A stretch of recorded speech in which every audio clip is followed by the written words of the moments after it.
अरहंत सिद्ध सूर्य उपाध्याय साधु सर्व अर्थ के प्रकाशी मांगलिक उपकारी है। तिनको स्वरूप जान राग दे वही जो भक्ति काय को नवाए स्तुति को जारी है। धन धन तीन ही ते काजे सब आज भय कर जोड़े बारे बारे वंदना हमारी है। मंगल कल्याण सुख ऐसो हम चाहते हैं। ओ मेरी ऐसी दशा जैसी तुम्हारी है। ओ मेरी ऐसी दशा जैसी तुम्हारी है। ओ मेरी ऐसी दशा जैसी तुम्हारी है। क्षत्र चूड़ामणि नामक यह ग्रंथ, जिस ग्रंथ के आधार से अपनी यहाँ चर्चा चल रही है, दूसरा लंब हमने यहाँ प्रारंभ किया था और कल अंतिम चरणों में विशेष प्रकार के दान की चर्चा हुई थी। ज्ञान दान सर्वोत्तम है, सर्वश्रेष्ठ है। ज्ञान दान की तुलना जगत में किसी भी दान से नहीं की जा सकती है। आहार दान देने वालों को कहीं समाज में दानवीर की उपाधि नहीं मिलती। औषधि दान देने वाले, आयुर्वेदिक कार्य के माध्यम से समाज में सेवाएं देने वाले और जगत के जीवों को चिकित्सा के क्षेत्र में अभूतपूर्व योगदान देकर दान देने वाले, उनको कभी दानवीर की उपाधि नहीं मिलती। सारे दानवीर पैसे वालों में मिले। जैसे गरीब व्यक्ति तो दान दे ही नहीं सकता है, जबकि दान देना ये तो श्रावकों के प्रतिदिन के कर्तव्यों में है। तो फिर कैसे चलेगी ये गाड़ी? तो यहाँ इन्होंने कहा, भाई सुनो, तुम तो ज्ञान दान को प्रमुख समझो, बाकी तो सब होते रहेंगे। पैसा जितना छूटे सो अच्छी बात है, जितनी उसके प्रति आसक्ति टूटे वो भी अच्छी बात है, लेकिन आराधना का काम होना चाहिए। ज्ञान दान से ये व्यक्ति दुख से छूटता है। ज्ञान के माध्यम से इसे दुख से छुटकारा प्राप्त करने का अवसर मिलता है, मौका मिलता है। ये ज्ञान दान की महिमा बहुत यहाँ कही, और पूर्व जन्म में जीवेंद्र कुमार ने कहीं ज्ञान दान दिया होगा, जिसके फल में उसे वर्तमान में यहाँ विशेष ज्ञान की उपलब्धि होती हुई दिखाई देती है। अब गुरु शिष्य का एकांत में वार्तालाप बतलाते हैं। कौन गुरु है? आर्यनंदी। आर्यनंदी गुरु के माध्यम से ये उपदेश तो दिया ही जा रहा था, एकांत में क्या चर्चा हो रही है सो सुनते हैं अपन। बीच में एक और कथा आएगी। फिर 129 नंबर पेज, 5 नंबर का यह श्लोक दूसरे अध्याय का। अथ प्रसन्नधि सूरीरन्ते वासिनमेव कदा एकांते हि निज प्रांत मावसंत मची कथम। इसके अनंतर एक दिन प्रसन्न चित्त गुरु ने अपने पास रहने वाले शिष्य से एकांत में कहा। अब क्या कहा, क्या चर्चा हुई, वो तो नीचे कहानी के माध्यम से कहेंगे। बढ़ते हैं अपन। शिक्षा पूर्ण होने के पश्चात एक दिन गुरु शिष्य प्रसन्न चित्त बैठे हुए थे। गुरु आर्यनंदी ने जीवेंद्र कुमार को निम्न कथानक सुनाया। आर्यनंदी की कथा।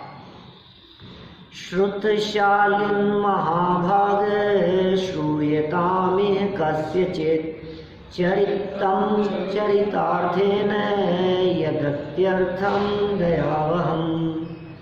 हे शास्त्र ज्ञान से शोभित उत्तम भाग्यवान, क्या कह रहे हैं उसको? विद्वान बन गए ना वो, और शास्त्र ज्ञान से सुशोभित भी हैं ही। उत्तम भाग्यवान, महान भाग्यशाली, इस लोक में प्रसिद्ध किसी के चरित्र को सुनो।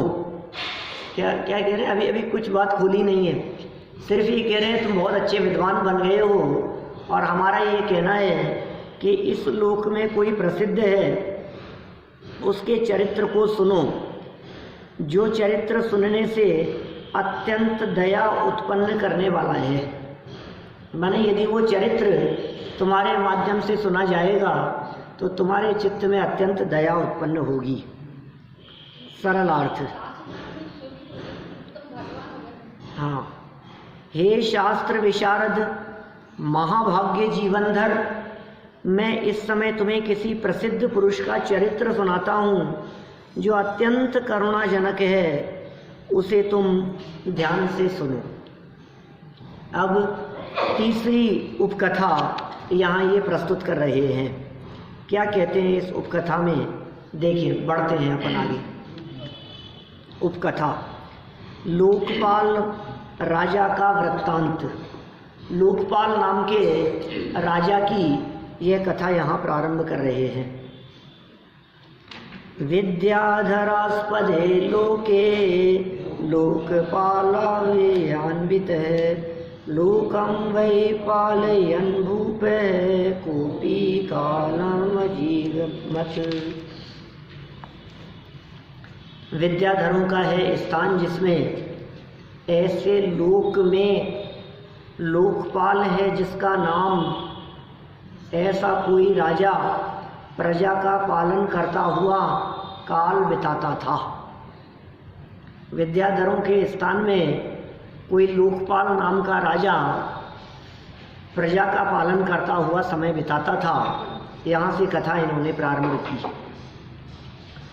विद्याधरों की नगरी, आप जानते हैं विद्याधर कौन सी नगरी में रहते? विजयार्ध पर्वत पर। हम लोग भरत क्षेत्र में रहते हैं, जम्बू द्वीप है भरत क्षेत्र है, तो जम्बू द्वीप के भरत क्षेत्र में हम रहते हैं। इस भरत क्षेत्र में 5 म्लेच्छ खंड और 1 आर्य खंड है इस भरत क्षेत्र में।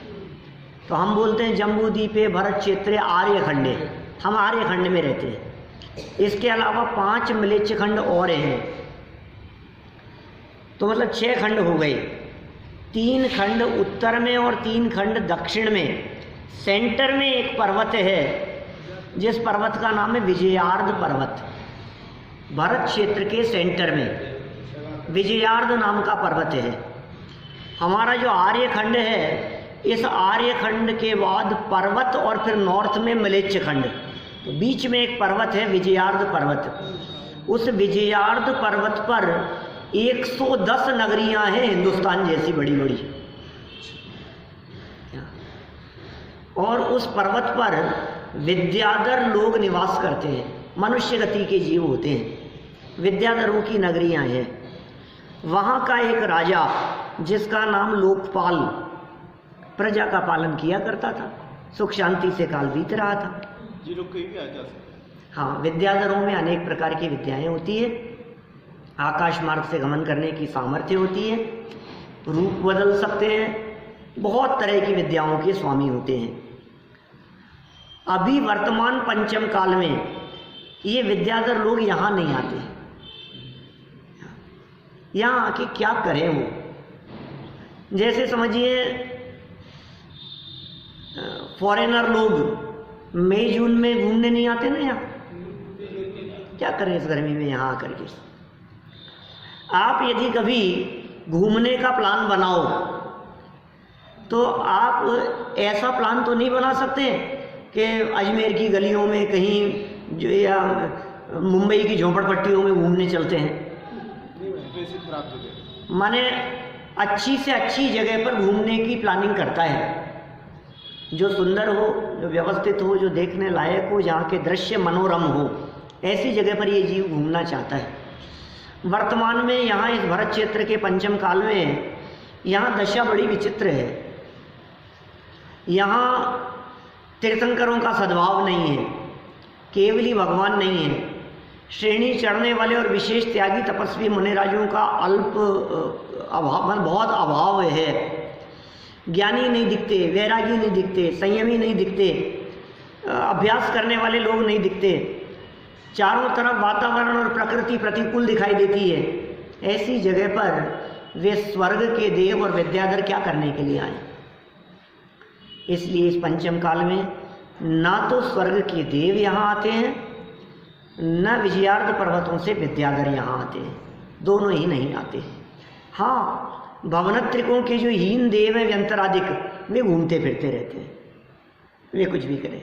तो ये विद्याधरों की नगरी में कोई वहाँ राज्य किया करता था। नाम क्या था राजा का? लोकपाल। अचानक घटना घटी कुछ होती, विमान से भी घूम सकते हैं, बिना विमान के भी घूम सकते हैं। देखो, है रिद्धियाँ, रिद्धि मतलब होता है चमत्कार। 64 रिद्धियों की चर्चाएं मिलती है शास्त्रों में, 64 रिद्धि विधान भी करते हैं। मुनिराजों के जीवन में 64 रिद्धियाँ प्रकट हो जाती है। कहने के लिए 64 तो सैकड़ों होती है, मोटा मोटा बांट दिया 64 में। अनगिनती रिद्धियाँ हैं, अनगिनती विद्याएं हैं। ये जो नारद, रुद्र, ये जो भावलिंगी संत होते हैं, इनकी उत्पत्ति के पहले जो भावलिंगी संत होते हैं, इनके समय में समझो आप 500 विद्याएं प्रकट हो जाती हैं। मोर देन 500 विद्याएं, शक्तियाँ, रिद्धियाँ महादेव जी को थी। बहुत बहुत होते हैं, भावलिंगी संत थे महादेव जी, विद्याएं प्राप्त हो गई उनको, सैकड़ों विद्याएं जीवन में प्रकट हो गई। चमत्कार, विद्याएं, रिद्धियाँ, ये सब शक्तियाँ हैं, एक प्रकार की पावर है उनके पास में, स्पेशल पावर। जैसे समझ लो जैसे कृष्ण में दिखती है ना, ऐसे ऐसे व्यक्तियों में जो सामान्य आदमियों में नहीं हो, इस तरह की शक्तियाँ विद्याधरों में हुआ करती है। अचानक क्या हुआ? नहीं, ऐसा नहीं है, सामान्य व्यक्ति कोई भी विद्याधर हो सकता है। हम लोग भी अनंत बार विद्याधरों में जन्म लेकर के आए हैं। विद्याएं मिल गई तो कोई बहुत बड़ा काम थोड़ी ना हो गया, हो गया। माने यदि अनेक प्रकार की विद्याएं भी प्रकट हो गई तो उससे कोई सुखी थोड़ी ना हो जाता है जीव। विद्याएं हो गई तो हो गई, कौन पूछता है उसको? और वहाँ तो सभी ऐसे ही हैं, किसकी क्या कीमत है? जब जिस नगरी में सभी लोग ऐसे ही हो, हमें तो विद्याधरों की महिमा आ रही है, और विद्याधरों के हजारों लाखों लोगों की पब्लिक में किसको क्या है? ठीक है, होगा, क्या दम है? 32,000 चक्रवर्ती की रानियां वहीं से आती, जाते रहते हैं जैसी योग्यता होती है। देखिए, अचानक राजा सुख शांति से राज्य कर रहा था, क्षणभंगुर मेघों का दर्शन।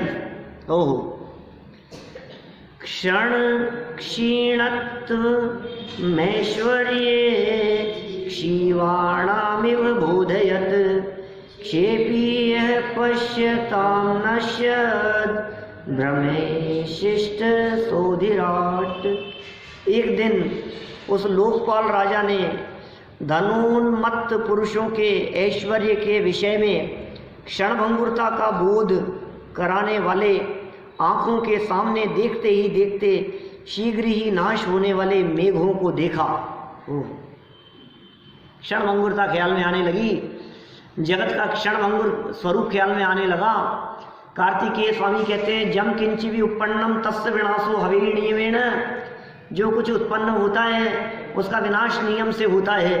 आज का आपका वैभव, आज की संपदा, ये परमानेंट नहीं है, ये सब नाशवान है। अचानक मेघों को विघटित होते हुए देखा, आसमान में बादलों का विघटन होते हुए देखा। कितने प्रसंग मिलते हैं इस तरह के, चाहे बादलों के विघटन की चर्चा हो, चाहे आसमान में चमकने वाली बिजली की बात हो, क्षण मात्र के लिए प्रकाश हुआ और चले गई, आकाश में दिखने वाले इंद्रधनुष की बात हो, कितना सुंदर दिखाई दे रहा है और अभी देखो गायब। ये क्या हुआ? क्षणभंगुर है सब। देखिए, एक दिन राजा लोकपाल ने क्षण में ही नष्ट होती हुई मेघ राशि को देखा। यह मेघ राशि कैसी है, किस प्रकार की है? यह मेघ राशि धनादि से उन्मत्त पुरुषों के ऐश्वर्य की क्षणभंगुरता का बोध कराने वाली है। जो लोग धनादि से उन्मत्त हैं, ऐसे जगत के जीवों की क्षणभंगुरता का बोध कराने वाली है। जो देखने वालों के सामने देखते ही देखते नष्ट हो जाती है। पानी केरा बुदबुदा अस मानुष की जात, देखत ही छिप जाएगा जो तारा प्रभात। सुबह होते ही तारा छिप जाता है, पानी का बुदबुदा उठा हुआ दिखाई दे रहा है, खत्म, देखते ही देखते गायब। ऐसे है मनुष्य शरीर की दशा। कितने ही लोगों के जीवन को हम इस तरह से देखते हैं, अरे कल तो मिले थे, अरे शाम को तो आए थे, अरे अभी 2 घंटे पहले तो मेरे साथ में थे, अचानक ही क्या फ़ोन आ गया, क्या कह रहे हो आप, ये क्या हो गया, एकदम ही इतना क्षणभंगुर, एकदम ही गायब हो जाती है। किसी के भी साथ में हो सकता है कभी भी। ये जीव अपने आप के बारे में विचार नहीं करता है, लेकिन सच्चाई यही है कि तेरा जीवन भी एक क्षण मात्र में कब खत्म हो जाएगा, ऐसा ही स्वरूप है तेरे जीवन का भी। देखिए फिर क्या हुआ। राजा लोकपाल राजा के वैराग्य का कारण, वो लोकपाल राजा के वैराग्य का कारण बन गया। तद्वीक्षणे वैराग्यम विजृंभे मही भुजे, पंफुलीति निर्वेगो भव्यानां कालपाकते। उस मेघों को देखने से राजा का वैराग्य वृद्धिंगत हुआ। मेघों को देखने मात्र से वैराग्य वृद्धिंगत हो गया। निश्चय से भव्य पुरुषों की काललब्धि के आ जाने पर निर्वेग विषयों में उदासीन भाव अतिशयता से प्रकट हो जाता है। ओह, भव्य जीव है, पात्रता तो पहले से ही थी, समय आ गया, योग्य समय योग्य अवसर आ जाने पर, काललब्धि आ जाने पर संसार शरीर और भोगों से उदासीनता हो जाती है और सहज ही वो बात प्रकट हो जाती है। देखिए सरल अर्थ और फिर बीच में दिया हुआ चित्र बादलों के विघटन का। राजमहल में अपने बालकनी में अपनी छत पर खड़े हुए राजा लोकपाल क्षणभंगुर मेघ राशि को देखते ही लोकपाल राजा को वैराग्य उत्पन्न हो गया। वास्तव में भव्य जीवों को काललब्धि आ जाने पर वैराग्य सांसारिक विषयों के प्रति उदासीनता अतिशयता से ही प्रकट हो जाती है। सब सरल सरल बातें चल रही है, कहानी थोड़ी बढ़े इसलिए हम फास्ट बढ़ रहे हैं, थोड़ा सा कुछ ऐसी चर्चा का विषय नहीं है। देखें विशेषार्थ, उपादान की योग्यता के आधार पर जब काललब्धि पकती है तब अनुकूल निमित्त सहज ही उपलब्ध हो जाते हैं। काललब्धि पकने पर माने देखो समय आने पर योग्य निमित्त भी मिल जाएंगे।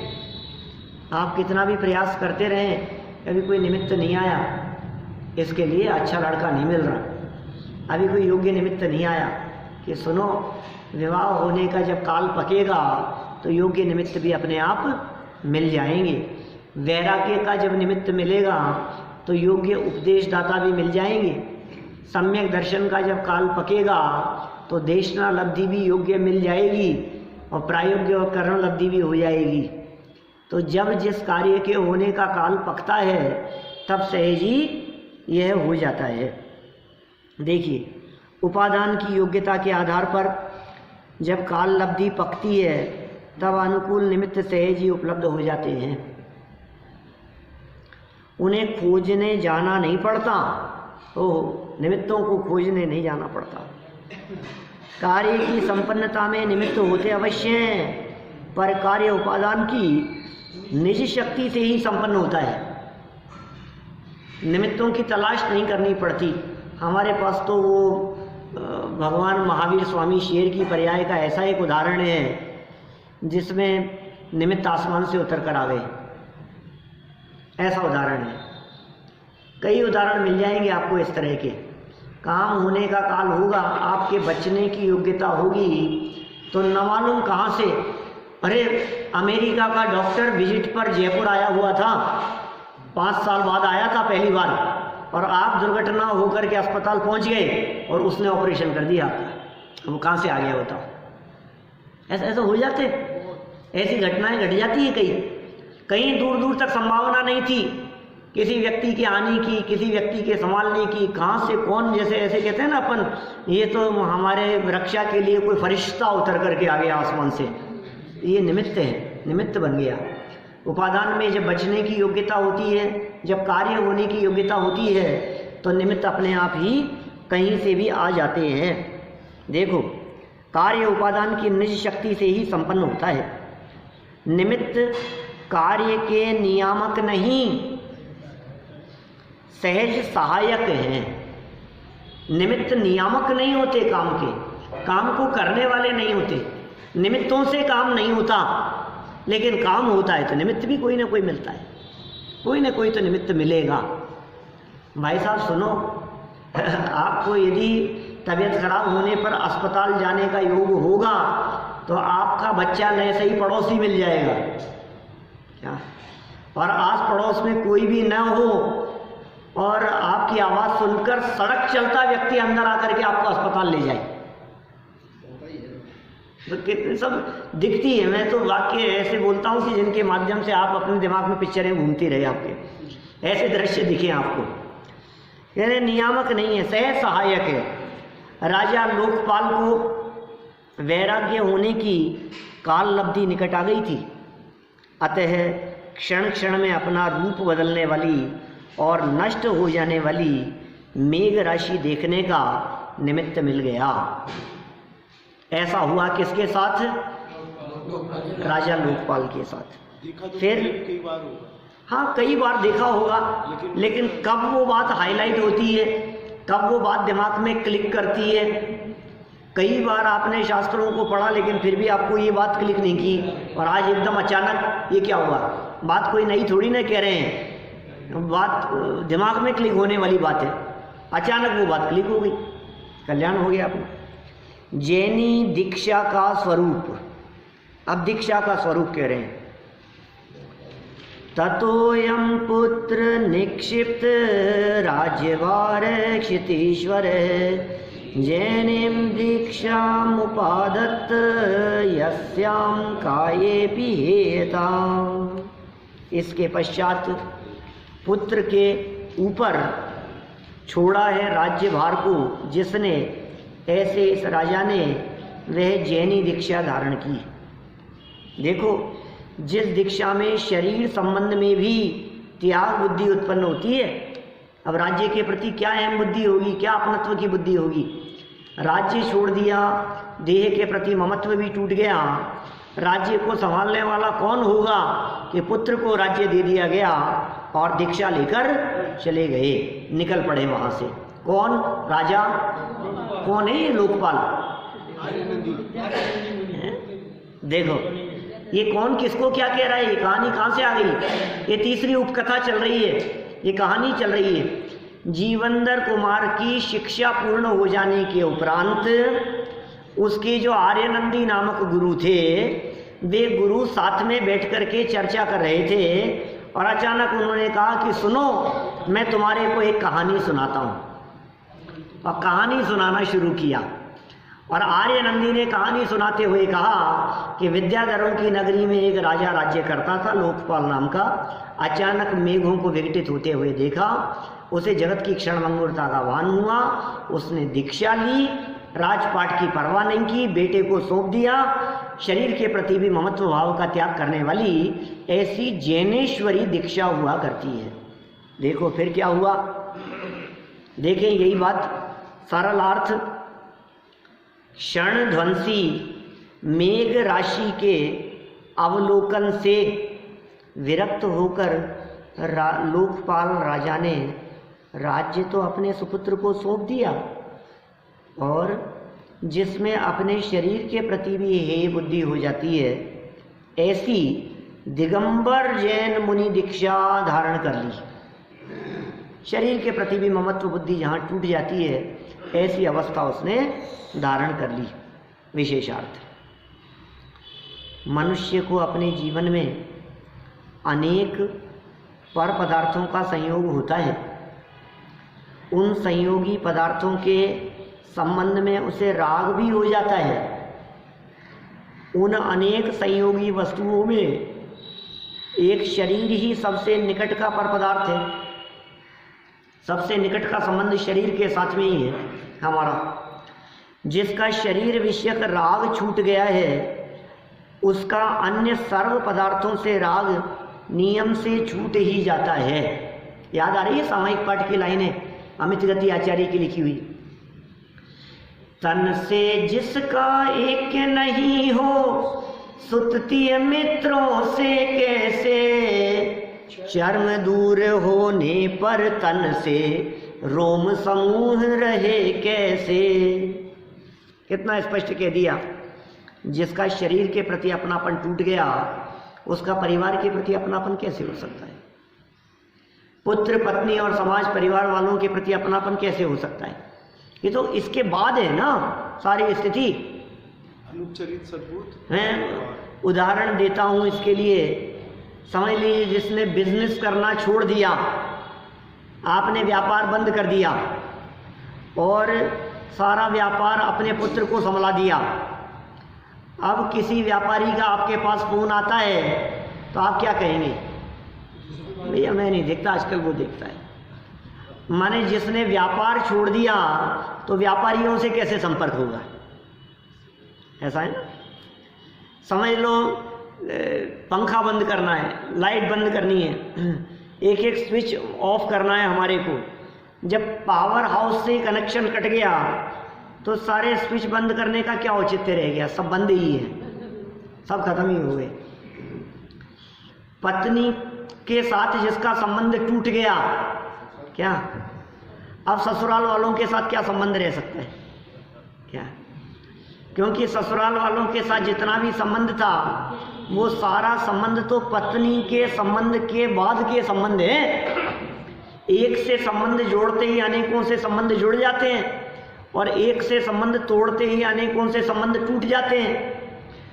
आपने संबंध जोड़ा एक से, शादी की एक से, और कितने संबंध जुड़ गए?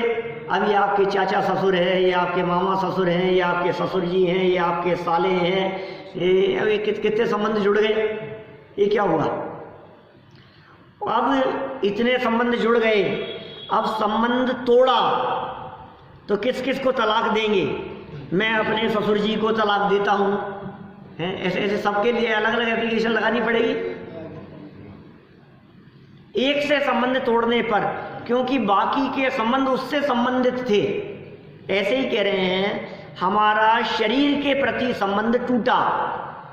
अब माँ बाप से संबंध किससे है? बोले शरीर के बाद संबंध है माँ बाप से। समझ में आ रही है बात? पुत्र से, माता पिता से, भाई बहन से, फिर रिश्तेदारों से। रिश्तेदारों से संबंध कैसे होगा? कि तीन संबंधों से जुड़े हुए सारे संबंध हैं। एक संबंध है आपके पत्नी से जुड़े हुए संबंध, दूसरे संबंध है आपकी माँ से जुड़े हुए सारे संबंध, और एक है पिता से जुड़े हुए सारे संबंध। इसमें सारे संबंध गर्भित हो गए इन तीन में। अब आप लगाओ, आप कहाँ तक लगाते जाओगे? साहब ये हमारे मामा जी हैं। मामा जी मतलब ये मेरी माँ है इसलिए ये मेरे मामा जी हैं। तो माँ से संबंध हो तो मामा जी की बात हो।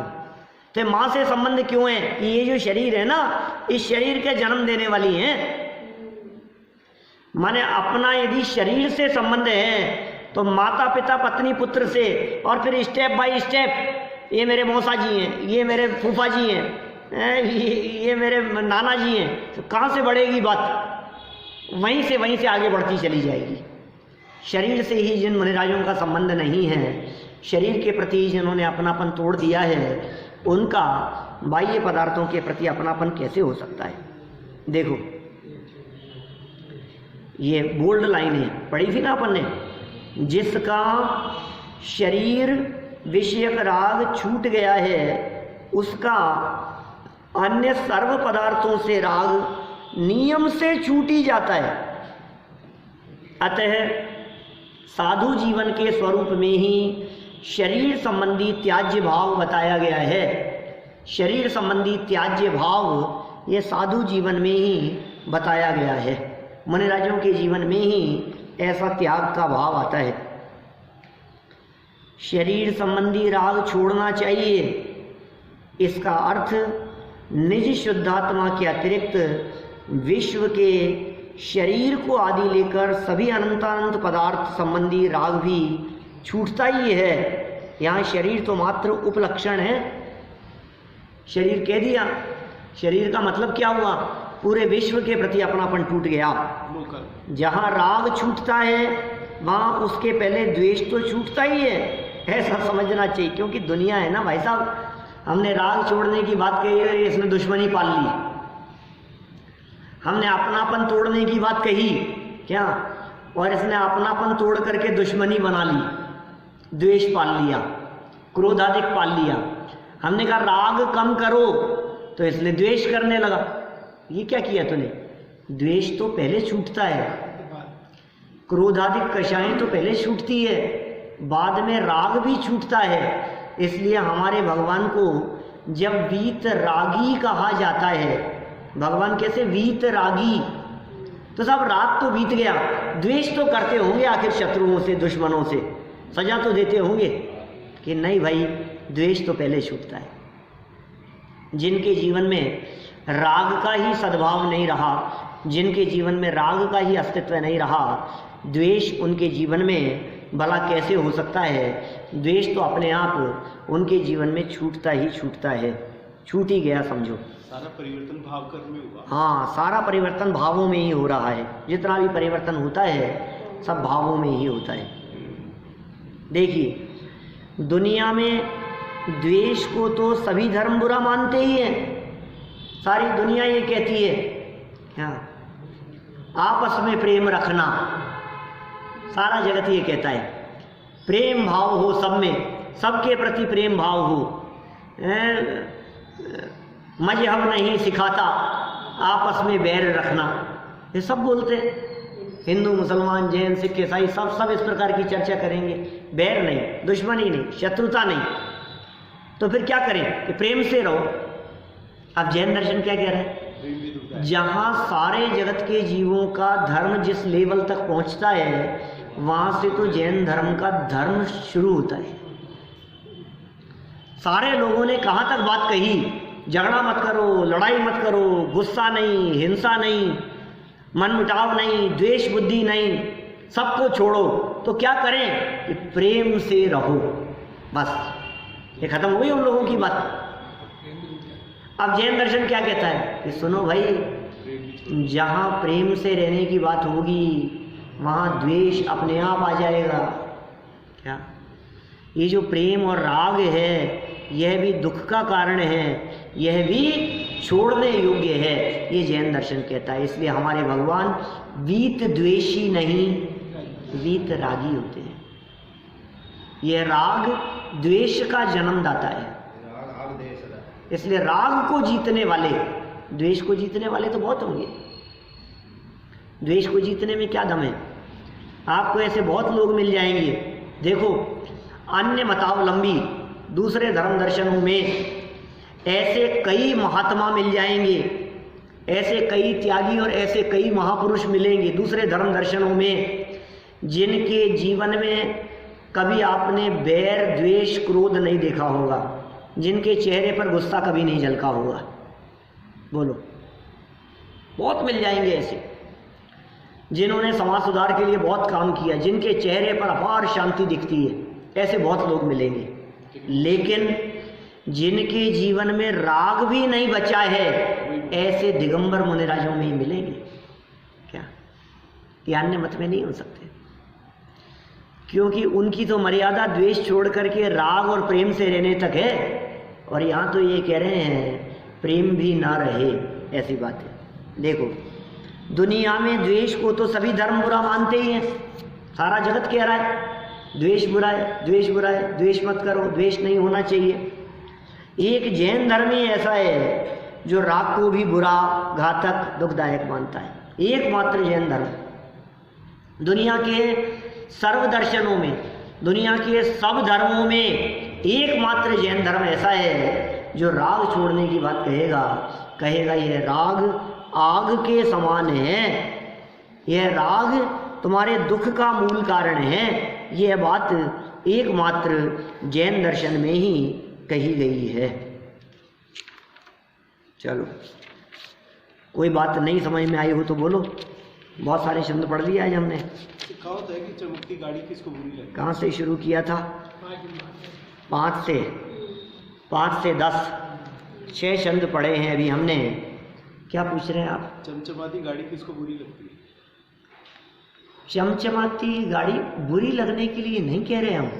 क्या बुरी लगती हो या नहीं लगती हो, ज्ञानियों को आकर्षित करने में समर्थ नहीं होती। आकर्षित करने में समर्थ नहीं है इसका मतलब ये नहीं कि बुरी लग रही है, जरूरत नहीं है, हमारे सहज है। हमने आपको ये कहा कि भाई आपकी जेब में कितने पैसे हैं, कि साहब 5,000 रुपये हैं। कि बाजार से घूमते घूमते एक ज्वेलरी की शोरूम पे चढ़ गए, क्या, और आपने देखा सुंदर सुंदर सेट दिख रहे हैं कि कितने का है, बोले 5 लाख का। तो आपके साथ खड़ा हुआ कहता है यार ले लो ना, आप क्या कहेंगे? जरूरत नहीं है ना, कि पसंद नहीं आया, कि बहुत अच्छा है तो फिर ले लो। अरे भाई अच्छा तो है लेकिन जरूरत नहीं है मुझे। तो क्या द्वेष है उसके प्रति, क्या राग है उसके प्रति? सहज उदासीनता है। कितना प्रैक्टिकल है ये, माने राग भी ना हुए और द्वेष भी ना हुए कि साहब आपको इतनी अच्छी चीज पसंद नहीं आई। अरे भाई ये किसने कहा पसंद नहीं आई? तो फिर ले क्यों नहीं रहे हो? नहीं ले रहे हो इसका मतलब आपको द्वेष है इसके प्रति, कि ऐसा भी नहीं है। सहज उदासीनता का भाव है। ज्ञानियों के जीवन में सहज उदासीनता होती है, न काहू से मित्रता और न काहू से द्वेष। मित्रता का भाव भी नहीं होता और द्वेष का भाव भी ज्ञानियों के जीवन में नहीं होता। तो इस तरह हमने यहाँ राजा लोकपाल की ये कथा सुनी, जिसने ऐसी दिगंबर साधु मुनि अवस्था अंगीकार कर ली, जो साधु अवस्था बहुत अपूर्व हुआ करती है। अचानक जीवन में एक और घटना घट गई, और वो घटना क्या घटी कि शरीर में एक भस्मक व्याधि रोग हो गया। फिर रोग के बाद में दीक्षा का त्याग होगा और फिर कैसे कैसे अवस्था बदलेगी, इन सब की चर्चा अपन कल यथा समय करेंगे। अभी की बात को यहीं